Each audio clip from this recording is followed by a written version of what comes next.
Now, Daniel does something very practical. Verse 24, and I'm reading now from the 2nd chapter of Daniel.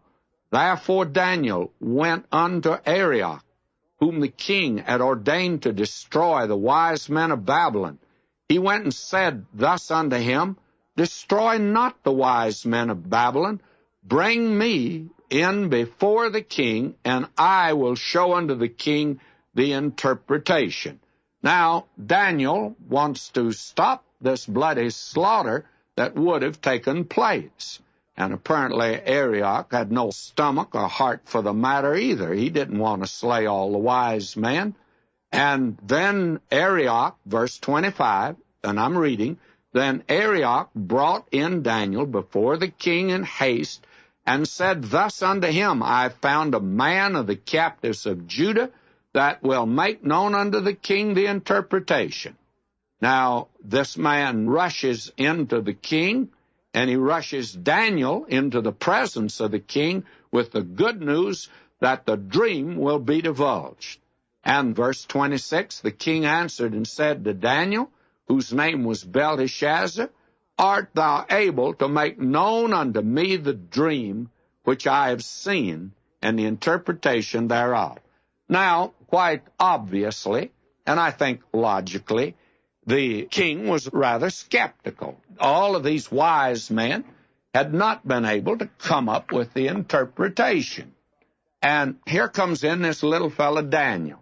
There's the king on the throne, and you can see the look on his face that he certainly is very skeptical. And Daniel, just this little fella standing before the king.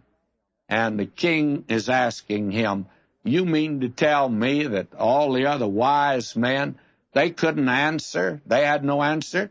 Now you feel like you could answer. Maybe this is just another attempt of the wise men to stall for time. And I think his question sounds rather cynical. He said, Here, are you able to make known unto me the dream which I've seen, and the interpretation thereof? And I want you to notice the answer of Daniel. It's a marvelous answer. I'm reading now verses 27 and 28. Daniel answered in the presence of the king and said, That which the king hath demanded, cannot the wise men, the astrologers and magicians, the soothsayers, show unto the king? But there is a God in heaven that revealeth secrets, and maketh known to the king Nebuchadnezzar what shall be in the latter days. Thy dream and the visions of thy head upon thy bed are these. Now Daniel immediately, if you'll notice, he makes a difference and a distinction between the wisdom of Babylon and the wisdom of God.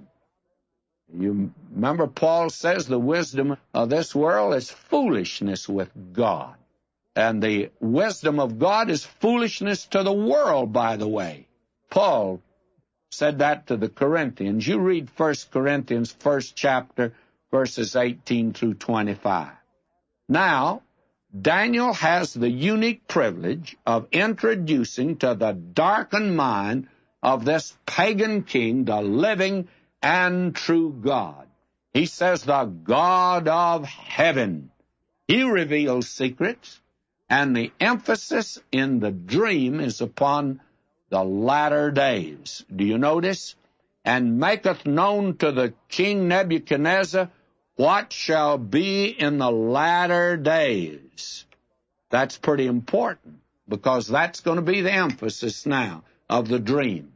It refers to the end of the times of the Gentiles, which, by the way, runs concurrently with the latter days of the nation Israel. And both come to their fulfillment during the Great Tribulation period. The day in which we live is man's day, you see. Paul said in 1 Corinthians 4:3, But with me, he says, it's a very small thing that I should be judged of you, or of man's judgment. That is, of man's judgment day. Yea, I judge not mine own self. We're living in the day of man, you see. And it's well to note that the term, the times of the Gentiles, is not synonymous with the term the fullness of the Gentiles. Paul says in Romans 11:25, "For I would not, brethren, that ye should be ignorant of this mystery, lest ye should be wise in your own conceits, that blindness in part has happened to Israel until the fullness of the Gentiles be come in." Now here is a distinction that is a difference.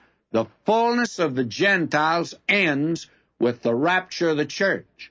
The term the latter days and the times of the Gentiles are not synonymous with the last days of the church, which comes to a fulfillment at the rapture and precede the great tribulation period. Because you see, the fullness of the times of the Gentiles go right on through the great tribulation period. But God, at that time now, has turned back to the